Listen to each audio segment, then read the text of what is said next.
Presidente Bolsonaro, muito obrigado por nos receber aqui. Nosso programa é um programa popular, mas um programa que tem um público grande que gosta muito do senhor. E além, tem aqueles que também não gostam, mas que assistem o programa e querem saber o que nós vamos fazer nessa crise. Presidente, o mundo está passando por uma grave crise com essa pandemia do coronavírus, né? E o que o governo está... Como é que o governo está fazendo para segurar essa barra? Olha, o primeiro caso no Brasil apareceu no final de fevereiro. Tá? Até lá estávamos esperando tudo acontecer. O grande sinal de alerta para nós foi quando nós fomos buscar algumas dezenas de brasileiros que estavam lá no interior da China. Houve uma operação de guerra, praticamente, coordenada pelo Ministério da Defesa. E ali acendeu a luz amarela para nós. Então, qual é a missão nossa? Nós vamos passar por isso, nós iríamos passar por isso. A primeira missão é não levar o pânico, a histeria. O que podemos fazer? E todos os ministérios aqui, Ratinho, como você já foi parlamentar, como foi, tá, deve lealdade ao povo e ao seu presidente, e não a partido político. Então, todos começaram a trabalhar nesse sentido, aguardando chegar o dia D, como agora chegou o dia D.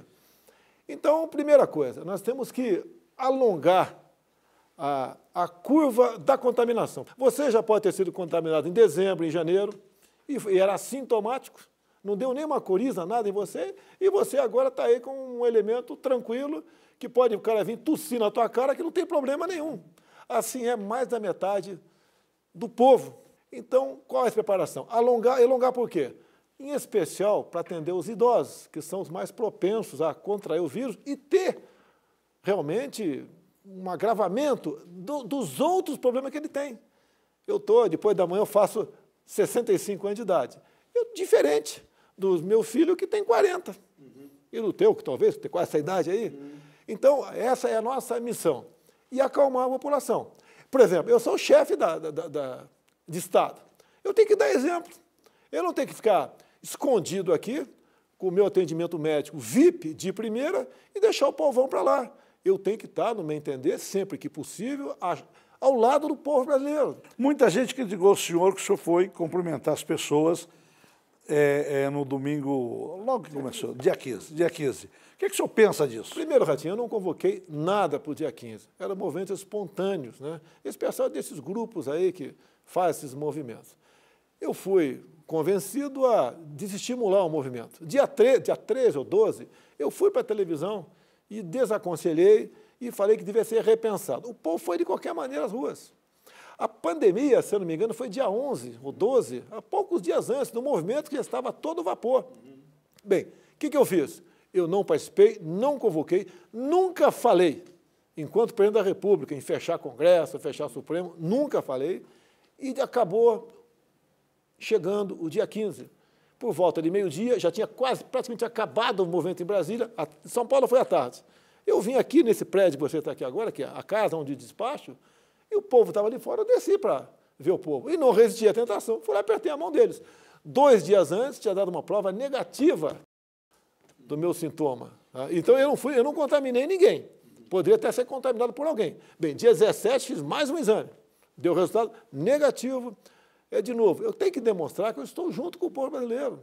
E eles me ouvem, em grande parte, mas não são meus empregados. Muito pelo contrário, eu que devo lealdade a eles. Apenas foi esse o meu gesto. A intenção não é desafiar ninguém, nem ajudar a falar que o Mandetta, o nosso ministro, está fazendo um trabalho excepcional, desautorizá-lo, nada disso. Eu sou o chefe, eu sou aquele general que está na frente de combate e não está lá atrás na retaguarda. É isso que aconteceu, mais nada. E a gente pode considerar esse vírus como uma guerra, como o Trump está considerando?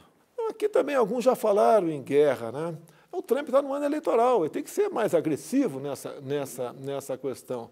Logicamente, é uma guerra que nem todos vão morrer. Existe a possibilidade do senhor convocar as Forças Armadas para ajudar toda essa situação?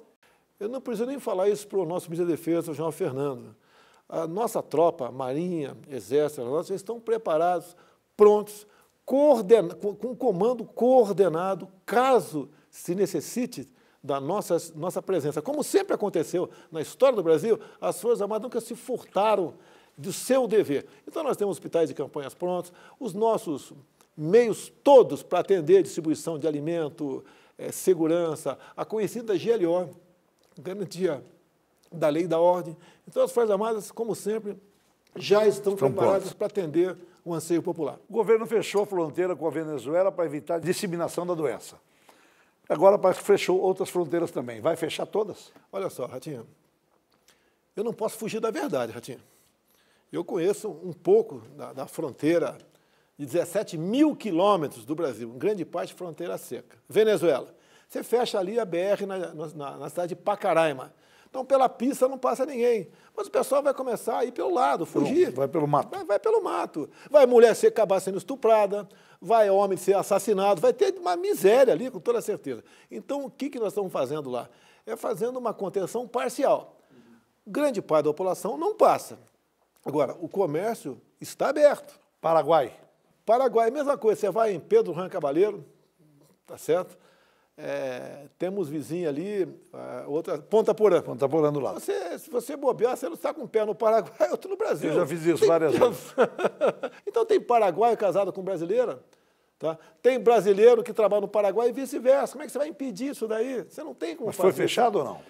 Está fechado. Basicamente, as medidas nessa fronteira vai ser um aconselhamento, uma divulgação, uma propaganda. Vai baixar o preço de algumas coisas que o governo pode baixar?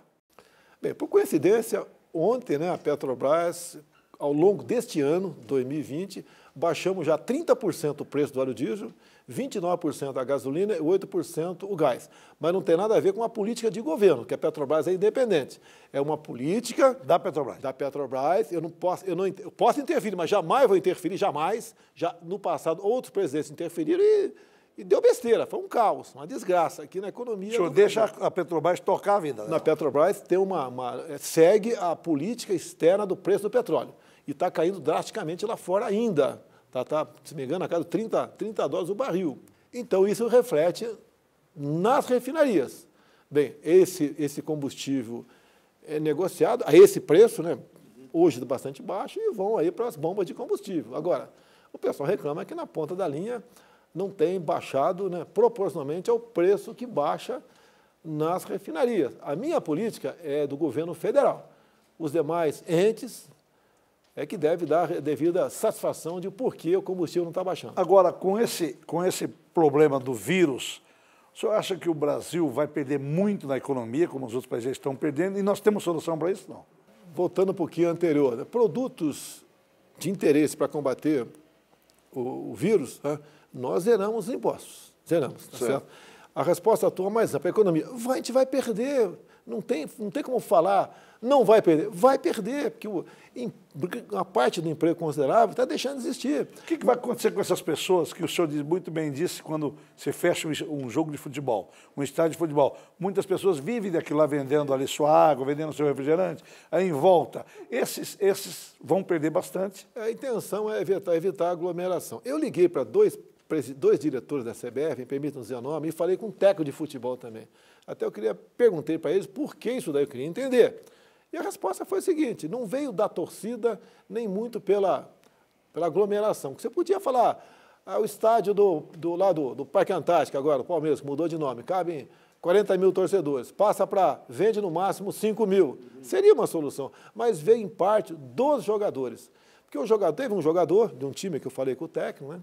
Ele disse que a esposa de um deles foi acometida do vírus.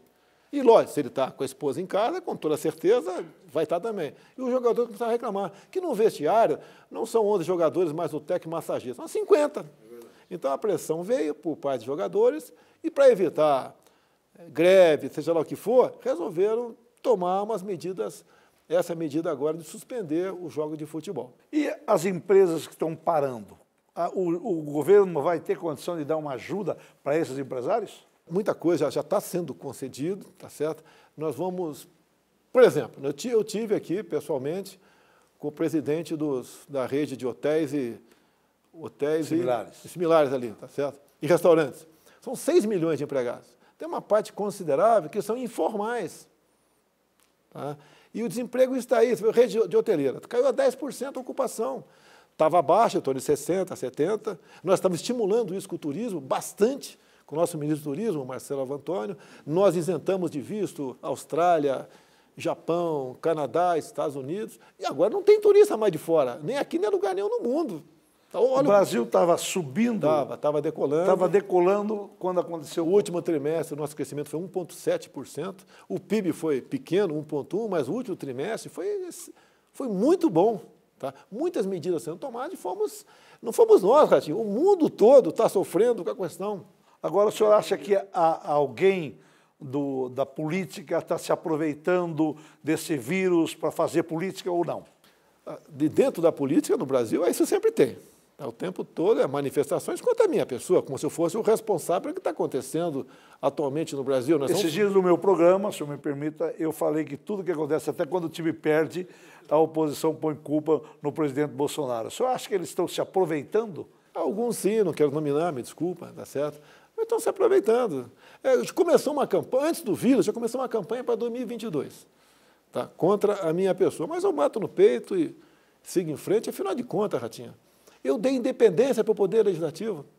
Está escrito na Constituição que somos essa independência que o senhor disse é quando o senhor disse que é a primeira vez da história, desde que nós somos deputados, que eu fui deputado junto com o senhor, que a gente vê que o Congresso não está trocando cargos, não está trocando nada em troca de voto, não está fazendo nada em troca de voto. Você pode ver, né? Me acusam de, ele afrouxou no combate à corrupção. Pô, como é que eu afrouxei? Se eu quisesse afrouxar, não teria botado o Moro na justiça. Pô, é uma coisa muito simples. A corrupção, você não está vendo mais no Executivo. Você está há 15 meses, você não viu um ato de corrupção dentro do governo. Por quê, basicamente? Que não foi loteado, não foram loteados ministérios, bancos oficiais e estatais. Pode haver corrupção? Pode. A gente não vai dizer que não. Mas, da forma... se eu descobrir, a gente decide, né? Resolve logo a parada. Mas não está sendo mais o poder público assaltado. Números redondos, mais ou menos. 2015, estatais, prejuízo 50 bilhões de reais. Agora, o ano passado, lucro 150 bilhões. Olha só a diferença. Saiu do prejuízo e foi para o lucro. Teve uma coisa, teve uma notícia dias que eu falei mesmo, implodiu em metro. Falei em metro, posso falar muita coisa. Estava sendo preparado lá uma portaria para que, por exemplo, os tacógrafos dos caminhões, de vans, de ônibus, fossem trocados para passar para um digital. Tá? Preço de cada tacógrafo, R$ 1.900. Quantidade de veículos, R$ 1.600.000. Multiplica. Tinha muita gente ganhando dinheiro. Isso é igual a tomar de 3 pinos lá atrás. Eu falei para o Paulo Guedes, na linha direta dele, eu sei que o Paulo Guedes tem um ministério enorme. Eu tenho até pena dele, graças a Deus, é um cara competente e voluntarioso. Tá levando aí, fazendo o que pode, num momento difícil como esse, Ratinho, difícil como esse aí. Paulo Guedes, vou implodir meta, implodir. Estavam fazendo o quê? Iam começar a trocar taxímetros do Brasil todo. Começaram no Rio de Janeiro, 40 mil. Caso das placas. As placas era outra coisa, tinham listas, né, que você pagava royalties. Não tem placa do Mercosul. É que não tinha mais combinações para atender a demanda de carros novos no mercado. Então, aproveitamos que isso começou em 2012, não foi no meu governo, 2012, tá? Protocolos assinados do Mercosul. Eu também não entendia. Para que Mercosul? É Brasil e ponto final, meu Deus do céu. Tá certo? Então, conseguimos, com o Tarcísio, que é um brilhante ministro também, todos são, meus ministros são muito bons, graças a Deus, tá certo? Resolveu adotar uma placa semelhante à nossa placa. Ponto final. Acabou o preço da placa. Você não precisa trocar a placa do teu carro lá, teu carro de 2, 3 anos atrás. Você vai trocar só o dia que, se você quiser, ou o dia que você... Não vai trocar mais, vai trocar, o teu carro novo vai ter placa nova, mas nada além disso. Então, a medida que ajuda o povo, quando você está falando em trânsito, nós temos um projeto de 7 meses na Câmara para passar a validade da carteira de motorista de 5 para 10 anos. Nós queremos, Ratinho, que você que for reprovar a sua carteira de motorista, em vez de você pegar uma clínica conveniada ao Detran, você faz com o teu irmão, com o teu filho, com o teu tio, com o teu vizinho que é médico. Vai reduzir R$300 o preço da tua carteira. Então, uma série de medidas que está no Congresso, eu espero que o Congresso vote, espero, né? Para a gente ajudar o povo brasileiro. E o nosso trabalho é esse. Eu sempre, quando cheguei, durante a pré-campanha, etc., vamos tentar desburocratizar, desregulamentar, para a gente poder... É uma desgraça ser patrão no Brasil. É fácil defender empregado. Sabe por quê? Tem mais voto. É um patrão e, por exemplo, 50, 100, 200 empregados embaixo. Então, ele sempre defende o empregado. Agora, ser patrão não é fácil no Brasil. Nós vamos para o intervalo e voltamos já.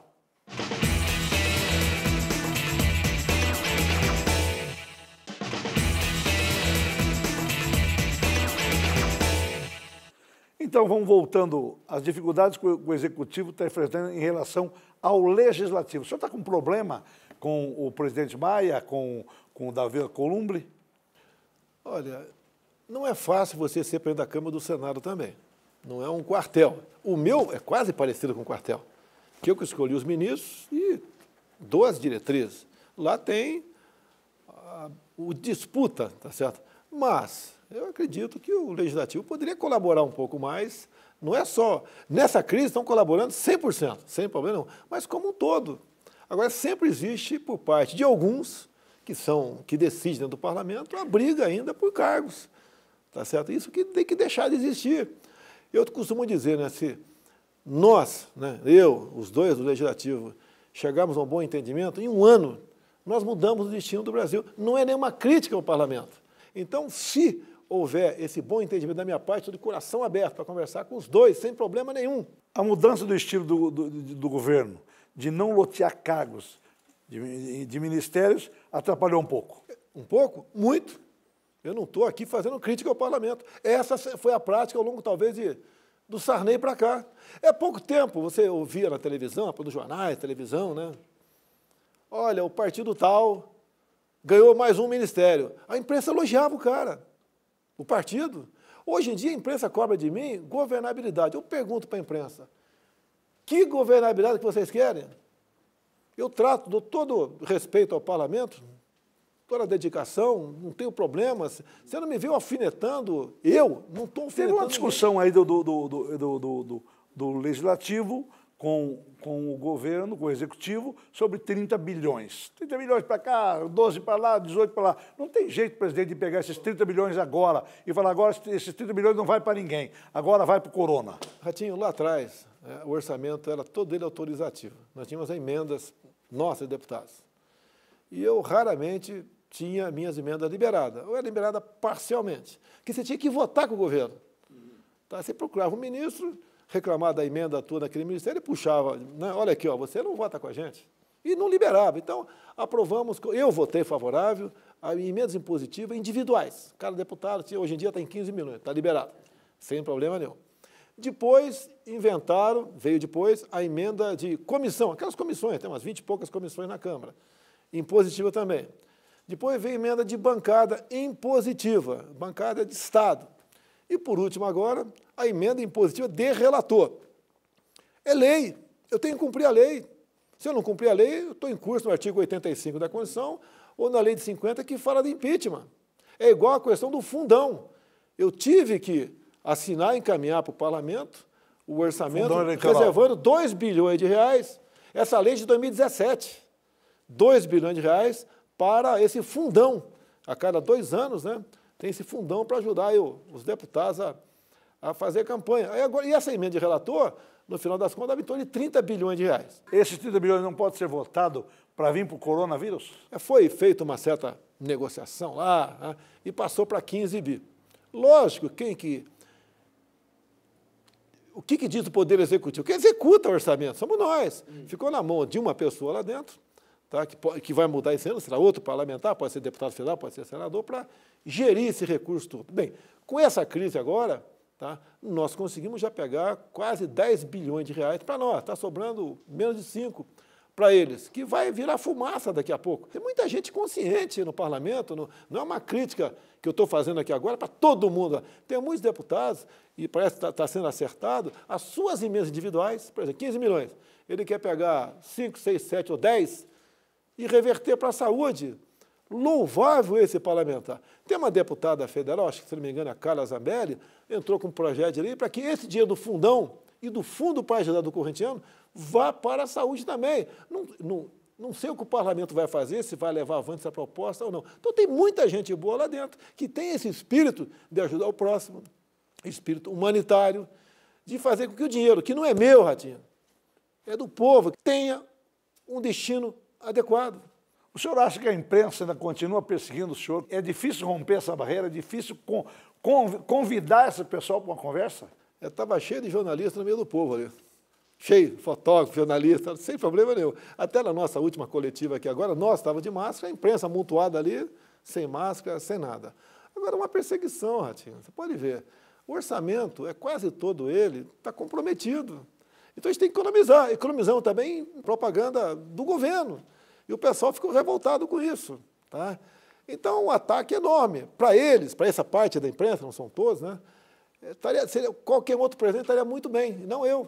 O governo Temer, o governo Lula, Dilma, né, gastavam bem mais do que eu estou gastando. Estou gastando 10% do que eles gastavam. Com propaganda? Com propaganda. Até os times de futebol. Você não vê mais o logotipo da Caixa Econômica no peito do jogador. Nós diminuímos isso. A Caixa Econômica, ano passado, deu um lucro recorde.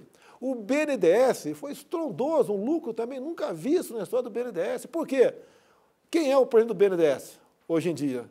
É um jovem de 39 anos de idade, tá? Que tá para acertar, tá lá para fazer a coisa certa. Então, não teve dinheiro mais para a ditadura cubana, para a Venezuela, para a Argentina de antigamente. Não teve mais esse recurso para lá. Então, você dá lucro. Acabou sobrando para cá. Não teve para alguns comprar aviãozinho por aí também, tá certo? Não teve esse tipo de recurso. Não teve esse recurso, não teve lá isso aí. Tá? Então, o governo está perfeitamente sintonizado e buscando fazer o melhor. O senhor acha que o senhor veio para mudar toda uma reclamação que o Brasil não mudava e hoje a gente vê uma parte da imprensa que o senhor acha que está atrapalhando? É mentira o tempo todo, Ratinho. O tempo todo. Uma jornalista aí, até falei o nome dela na coletiva, né? Inventou que eu estou preparando um movimento para 31 de março, na porta de quartéis. É o tempo todo mentira em cima de mentira. Ataque em cima da família, ataque em cima da avó da minha esposa, coisas terríveis, tá? O que acontece? A minha agenda é aberta. Você pode entrar na internet e vai ver que eu recebi nas últimas horas aqui.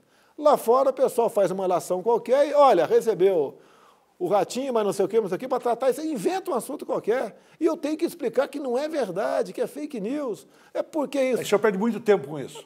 Eu digo, essas fofocas, intrigas, 50% do meu tempo.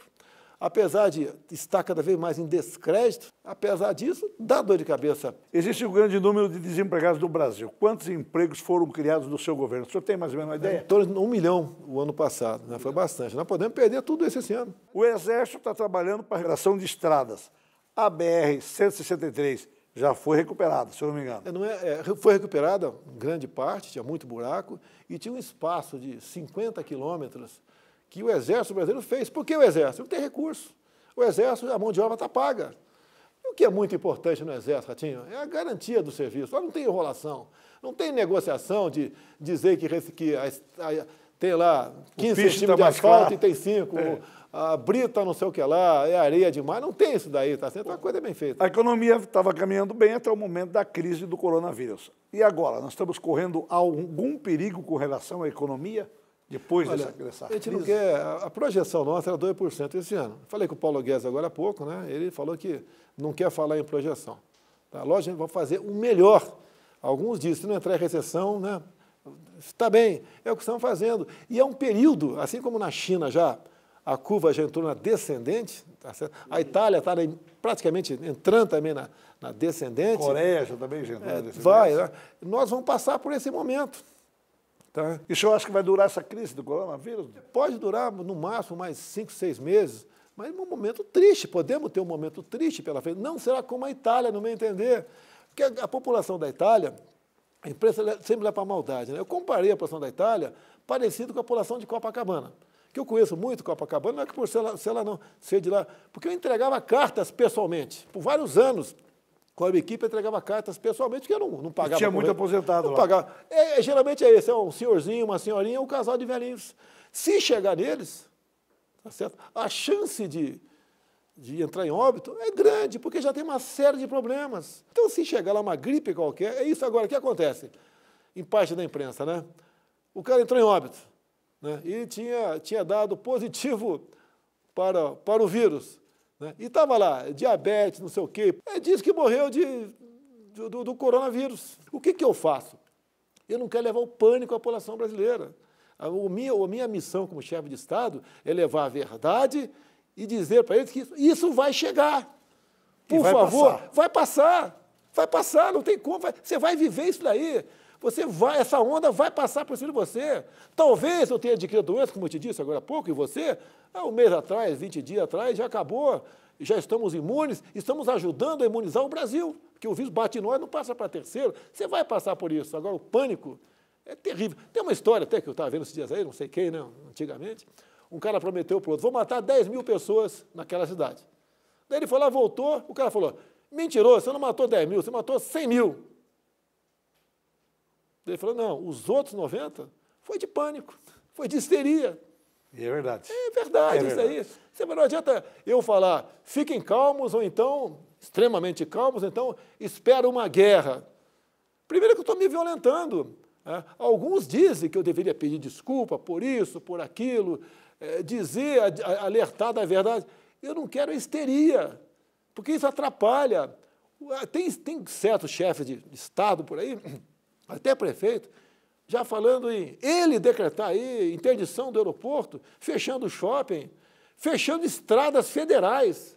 É inadmissível isso. Quando você fala em fechar aeroporto, Ratinho, se a gente pode ter um parente, um amigo nosso, um ser humano, aguardando um fígado que viria lá de Fortaleza, aqui para Brasília, não vem mais. Vai morrer esse cara porque fecharam o aeroporto. Isso é uma histeria. Acaba morrendo muito mais gente nessa histeria do que... Vão morrer alguns do vírus? Sim, vão morrer. Tá? Alguns por estar já com deficiência, outros que vai acontecer. Vai pegar o cara, pegou o cara no contrapé, vai acontecer, lamento. A minha mãe está com 92 anos de idade, magrinha, se pegar nela qualquer coisa, coitada da minha mãe, eu acho que ela nos deixa. Tá? Agora, não podemos criar esse clima todo que está aí. Prejudica a economia. Uma pessoa que vive da informalidade, geralmente é uma pessoa que não ganha bem e leva seus alimentos para casa, sustenta a família com muita dificuldade. Se ele perde esse emprego, vai ficar pior. Alguém da família, no estado de inanição, chegando o vírus, ele tem mais chance de entrar em óbito do que se estivesse praticando a informalidade. E agora, o que eu vejo no Brasil aqui? Não são todos, mas muita gente. Tá? Para dar uma satisfação para o seu eleitorado, toma providências absurdas. Como eu te falei agora há pouco, fechando o shopping. Tem gente que quer fechar a igreja.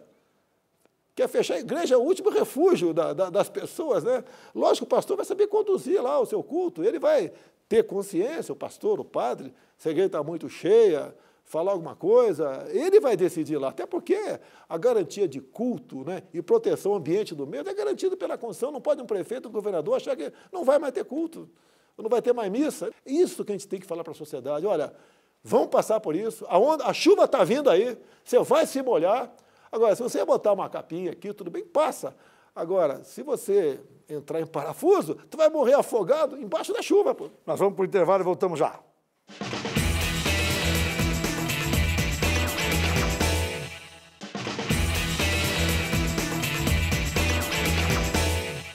Estamos de volta, conversando, entrevistando o nosso presidente da República Federativa do Brasil. Todo esse período que o senhor está no governo, desde o dia 1º, qual foi o marco que o senhor acha da sua presidência, do seu governo? A escolha do ministério. Hoje em dia, até a oposição reconhece os nossos ministros.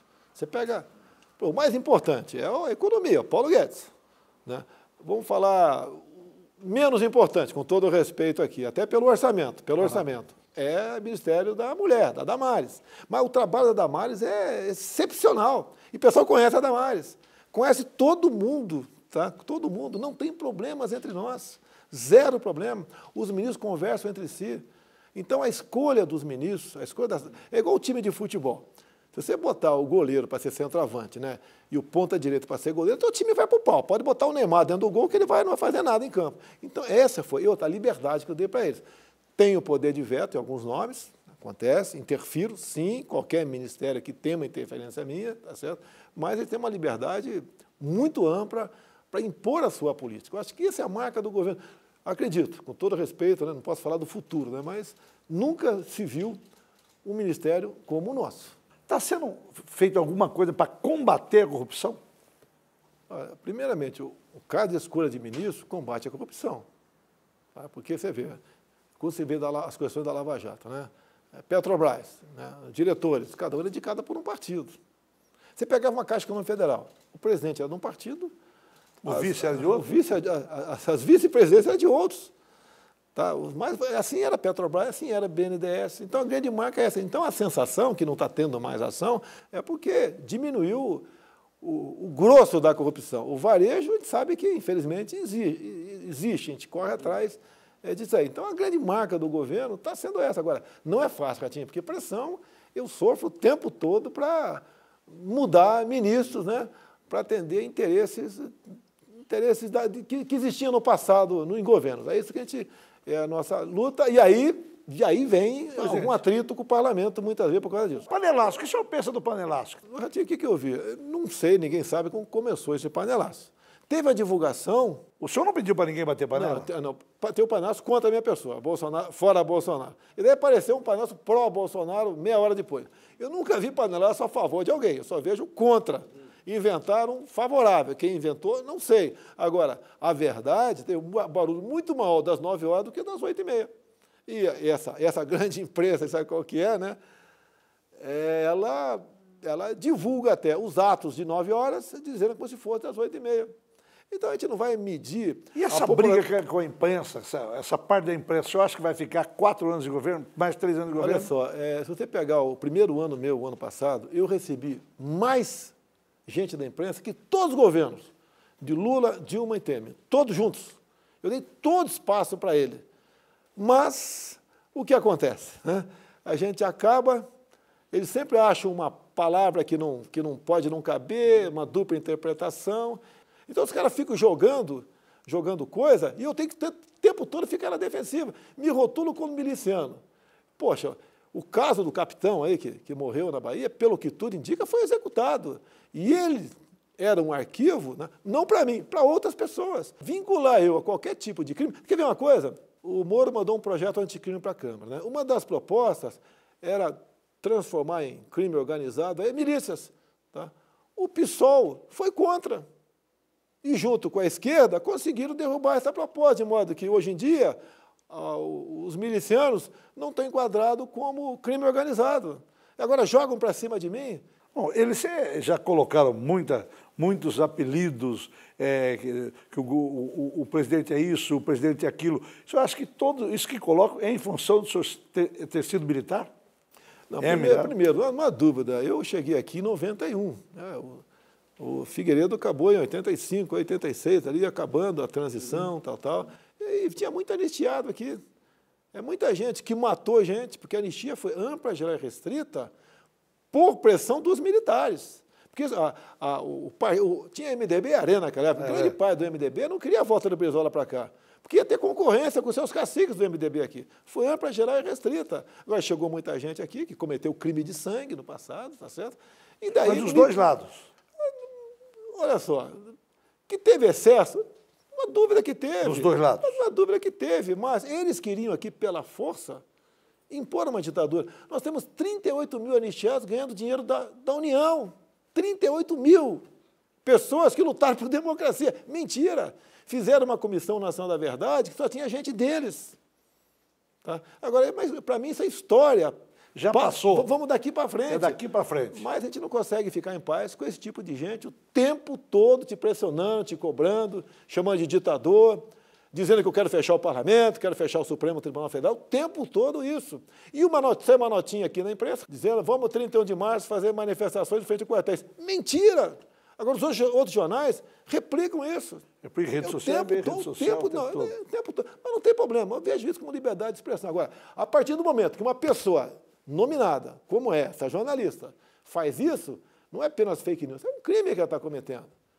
Daí ela diz que apenas repliquei. Que negócio é esse? Se chega aí, eu pego algo na internet falando algo desabolador para essa jornalista, é justo eu botar nas minhas redes sociais? Não posso fazer isso. Falta responsabilidade, não é para pouca não, para muita gente na imprensa.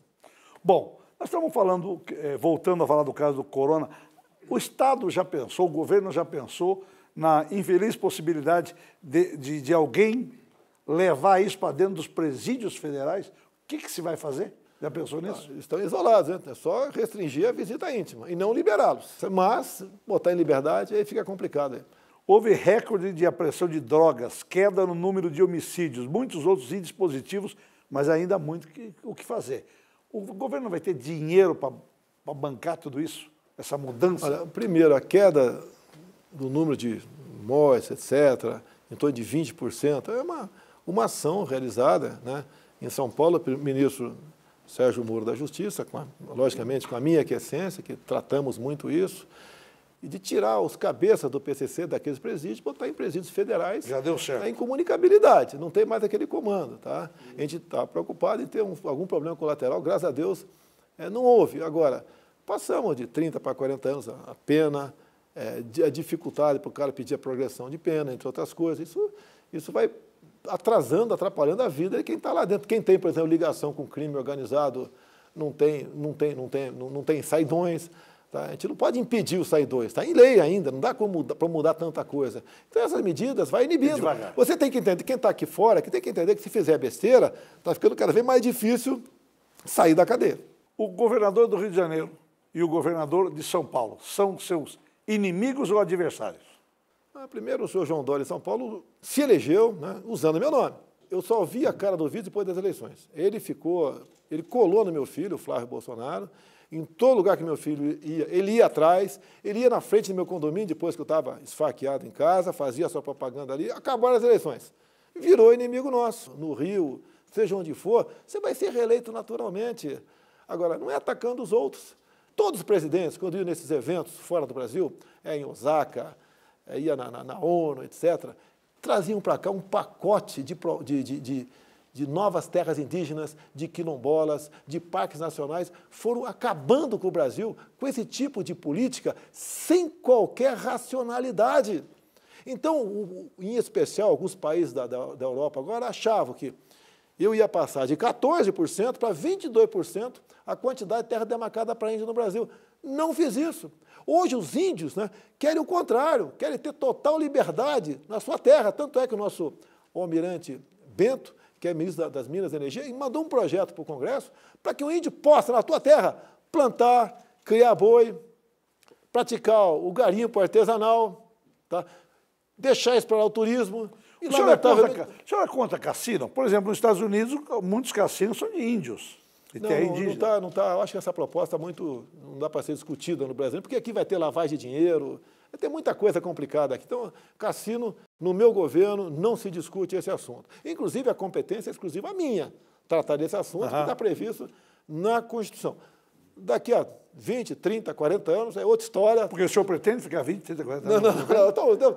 Se eu durar mais 20 anos, eu estou satisfeito. Ver minha filha crescer de 9 anos, eu fico satisfeito. Então, lá na frente, não vai pertencer mais a mim.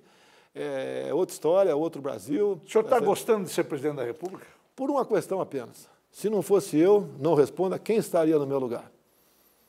Tá? Que tipo de entrevista está sendo dando agora? Qual seria as ações Brasil e Venezuela? Tá?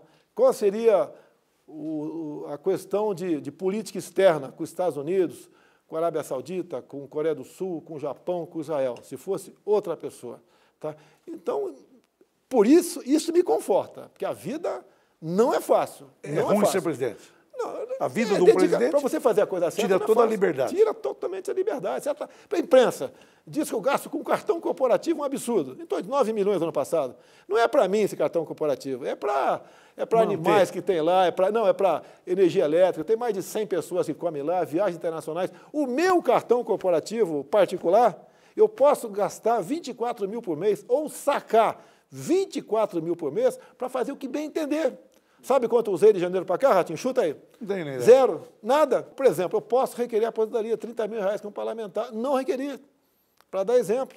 Tá? Foi dada a entrada, inadvertidamente, fui lá, cancelei a entrada e pronto. Muito cedo, eu tive direito à aposentadoria do Exército também, que a legislação dizia que caso você tomasse posse, você ia para casa ganhando proventos proporcional ao tempo de serviço. Não recebo também. A imprensa o tempo todo, pá, bate. Pô, é duro, mas tudo bem. Você é uma pessoa muito simples, né, presidente? O pessoal falava que o senhor comia no café da manhã? Eu gosto de um pão, um café que eu faço, né, ralinho, o pão com leite condensado. Leite condensado. Vou cobrar O senhor continua comendo leite condensado? Não. Aqui a vigilância é maior, né? Da minha esposa, inclusive, é coisa rara o leite condensado aí. Eu gosto disso aí, tá certo? E o senhor acha que vai ter esse acordo com a imprensa para ela parar de bater Eu um acho pouco? Eu acho que ele está mudando. Já tem repórter que é difícil falar isso, hein? Aham. Que eu confio nele, né? Aham. Se confiar em cobra domesticada é complicado, né? Mas não é que eu confio 100%. Eu não tenho trabalho em off aqui para repórter nenhum, zero. Não existe off da minha parte. Tá certo? Quando o senhor alguns... dá entrevista, por exemplo, para um programa popular que nem o meu, o senhor é cobrado pela sua assessoria ou não? O pessoal já me conhece e sabe que não vai mudar a minha maneira de ser.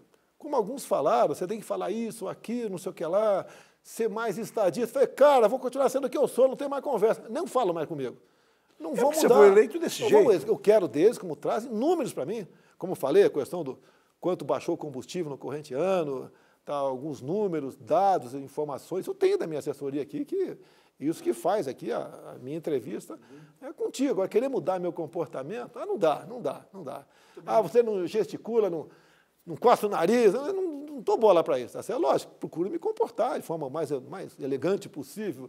Mas se eu entrar nesse politicamente correto, Ratinho, você não vai ter audiência no seu programa. Eu não vou, não. Se eu mudar o meu programa, eu não vou ter audiência. É verdade, é verdade. Você entrevista a mim, outro ex-presidente qualquer, pô. Eu entrevistei todos os ex-presidentes, desde Fernando Henrique para cá. Entrevistei todos. Você eu entrevistei mais porque eu te entrevistei antes de você ser presidente. Sim. Antes, acho que 2 vezes antes. Eu disse esses dias no meu programa, eu torço pelo Brasil. Eu não tenho partido. O meu programa não tem partido. O partido do meu programa chama-se Brasil. Eu queria dizer a vocês, né, baseado no João 8,32, e conhecereis a verdade vos libertará. Nós temos um governo agora, Ratinho, prezado telespectador, que valoriza a família, que respeita os seus militares, que tem uma lealdade para com o seu povo e acredita em Deus. Eu acho que isso é a base para a gente construir uma sociedade forte. Não perseguimos ninguém. Queremos fazer o melhor para o Brasil. Faço das tripas coração. Cobro dos meus ministros interagem comigo. São pessoas, além de competentes, são voluntários. Tem ministro aqui, não precisa ser ministro. A vida dele está ganha. Até o próprio Paulo Guedes, 70 anos de idade, até ele, todos entre eles. outros. O Sérgio Moro renunciou ali, 22 anos de magistratura. Tá? Outros vieram para cá, levaram pancadas, até não querer mais. Resistido porque eu mantive. Falei, não tem essa história de ataque da imprensa, não tem essa história, fake news. E o pessoal trabalha bastante aqui. Tenho aqui vários militares, tenho 7 militares, dos 22 ministros. Tem crítica por quê? É o meu ciclo de amizade, eu confio neles. O Brasil confia neles. Se o Brasil não confiar nos militares, não votar num capitão e num general de vice. Nós chegamos para fazer a coisa diferente. Sabemos que não podemos fazer tudo o que queremos, mas vamos fazer o possível. Acredito nas instituições. É o Supremo Tribunal Federal que nós temos aí, o Câmara e o Senado que nós temos aí. Em havendo entendimento entre nós mudamos o destino do Brasil. Não pode haver ambições entre nós, disputas políticas. Tá? Até falei, uma reforma política que reduz o número de parlamentares, entre outras coisas, tá? Pode entrar na proposta que eu não tem reeleição para mim, eu topo isso aí. Passa para 300 deputados e acaba com a minha reeleição sem problema nenhum. Também diminui o número de deputados estaduais, vereadores, passa para 5 anos de mandato, coincide para evitar eleições de 2 em 2 anos, com uma brigalhada terrível, luta por dinheiro, por poder, entra a corrupção, tudo que não presta. Estou disposto a isso. Tá? Nós podemos mudar o destino do Brasil. Acredito, em especial, no povo brasileiro, que não pode ser amedrontado por políticos que estão querendo conseguir um ganho para ter um cacife eleitoral. Daqui a pouco, que temos eleições em outubro, daqui a mais 2 anos e meio, que vão ter eleições gerais novamente. O Brasil... Ratinho, para encerrar agora, eu vou encerrar o programa. Pode encerrar. Que país tem as terras agricultáveis que nós temos? Não tem nenhum. Tá. Biodiversidade em abundância. Não. Riquezas minerais. Ninguém tem. Áreas maravilhosas para o turismo. Ninguém tem. Água potável. Esse povo alegre. Por que essa pipoca não dá certo, Ratinho? Onde é que está o erro? Está em nós, políticos. Está em nós. É isso que nós temos que ter consciência. Eu falo para alguns políticos, né? A satisfação que eu tinha de há muito tempo, que eu comecei a fazer uma pré-campanha, 4 anos antes, de ser recebido por milhares de pessoas no aeroporto, ser bem tratado, tirar 500 selfies por dia, ser aplaudido, e ver uma facada depois por um vagabundo. E você ainda continua. Um vagabundo ex-filiado ao PSOL, um milagre a minha vida, um milagre a minha eleição. Não existe satisfação maior para nós do que ser tratado dessa maneira. O parlamento nosso tem tudo para dar certo também, sem crítica ao parlamento, tem tudo para dar certo. É votar propostas que interessam, sem demagogia, sem essa de botar 20 bilhões do BPC nas costas do povo. Não dá para ser um país com... Nós queríamos atender todo mundo. Né? 13º Bolsa Família, foi um grande avanço, queria atender todo mundo pobre. Mas o que tira o pobre da miséria não é o projeto social, é o conhecimento. E eu tenho pena do ministro da Educação, o Von Traub, pegou um MEC aparelhado. Tá? Você chega a lista triste para mim, de reitores, um é do PT, do PCdoB e do PSOL. Eu tenho que escolher um dos 3, não tem alternativa. Eu escolho do PSOL. O pessoal desce o cacete em mim, mas o outro é do PCdoB e do PT, não tem alternativa. E lá dentro se faz política, militantes. Tem boas universidades? Temos. Mas, pelo amor de Deus, tem uma parte considerável, que não são poucos, que não forma ninguém. Alguns acham que pegar um papel escrito diploma, botar na parede, resolveu o seu problema. Não resolveu. Ele não tem conhecimento. Tem empresa no Brasil que tem vaga em abundância, mas não tem gente qualificada para ir para lá. Pô, esse é o Brasil. Nós estamos o último... E mudar isso em um ano não dá, né, presidente? Então, vai ter a pequena mudança no ano que vem, porque a prova do PISA, de 3 em 3 anos, perdeu para quase todos os países da América do Sul. Tá? No mundo todo, estamos lá ocupando os últimos lugares, entre 70 e poucos países.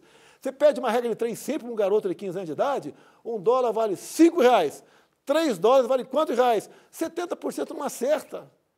Tá? Manda ler 3 parágrafos, para aí. O que você entendeu do primeiro? Não sabe o que deu do primeiro. Ciência é a mesma coisa, porque a escola virou a terra de Paulo Freire, onde vale tudo. Onde vale tudo. Vale, inclusive, dar porrada em professor, vale consumir drogas, vale ficar no celular o tempo todo em sala de aula. Vai aumentar os colégios militares? Vai aumentar? Temos dificuldade orçamentária. Gostaria de ter, no mínimo, um colégio militar em cada estado, no mínimo. Estamos fazendo em São Paulo. Tá? Estamos fazendo, via o Abrão Van Traub, as escolas cívico-militar. Teve 2 estados, o Nordeste, tudo bem, você sabe que, dado o perfil de esquerda do governador, não ia aceitar. Mas São Paulo e Rio não aceitaram. Mas fomos fazer o acordo diretamente com os prefeitos. Por que o círculo militar? Vai ter aqui em sala de aula. O professor entrou, o aluno levanta. Vai chamar de senhor e de senhora, não de tia ou tio. Se jogar giz, vai ter punição. O cara tem que aprender. Esse colégio chama cívico-militar. Eu fui numa escola, tem o cívico militar e tem o das polícias militares, em especial, muito forte, em Goiás e Amazonas. Eu fui no de Goiás, já fui em Goiás e já fui no Amazonas. A massa passa na prova, nessas provas que nós fazemos por aí constantemente, a massa passa. O que me surpreendeu foi um de Manaus, tá? Era férias, os pais foram para me receber, eu era deputado federal, era um pré-candidato, ele que quase não falava em eleição, mas era um pré-candidato. Na fila, faz a fila para ir embora, Ratinho, você fica rindo, mas é legal. Hoje a fila vai falar só de matemática, lá na frente, 7 vezes 8, o cara errava, no fim da fila. Né? 3 vezes 4, acertou, passou. Você não vê mais isso. Exatamente. Você não vê mais isso. No meu tempo, no nosso tempo, Ratinho. Nosso tempo, assim, é verdade. Quando tinha um evento na tua cidade, os primeiros a serem convidados eram os professores. É verdade. Lembra a professora, eu lembro da minha medulice na minha cidade, eu lembro, né? Professora Tutu, em Campinas, no grupo escolar Coronel Siqueira de Moraes de Jundiaí, que eu morei lá, tinha nos anos 60. Tá? Era uma satisfação. Hoje em dia, professor não é lembrado para quase nada. É isso que tem essa mentalidade. Cantor nacional, de 15 em 15 dias, eu junto todos os ministros lá, lá na Alvorada, e assistei a bandeira, 8 horas da manhã, assistei a bandeira nacional. Não é por mim, não. A bandeira é nossa, é minha, é tua, de todos que estão nos assistindo aqui. É a coisa mais linda que tem, você se emociona. A banda da Guarda Presidencial chega lá, toca, canta a canção do paraquedista, também toca a coisa mais gostosa que tem, lembra meu tempo de quartel. Assistei a bandeira, toquei no nacional. Geralmente tem muita gente, virou ponto turístico Alvorada. Em média, 50 pessoas de manhã, 50 à tarde, me esperando para entrar, para sair, eu bato papo com eles, tá? Troca uma ideia, eles gostam. Não estou tirando selfie agora, segurando um pouquinho, não apertar a mão, tudo bem, tá certo? Mas essa é a nossa vida. Eu tenho prazer em falar que eu estou fazendo o possível para mudar o destino do Brasil. E o que eu quero para a molecada? Quando terminar a escola, ele saiba, ter uma bagagem de conhecimento para ser um técnico, para ser um doutor de verdade, não para ser um militante. Esse foi o presidente da República, Jair Messias Bolsonaro, no nosso programa. Muito obrigado, Brasil.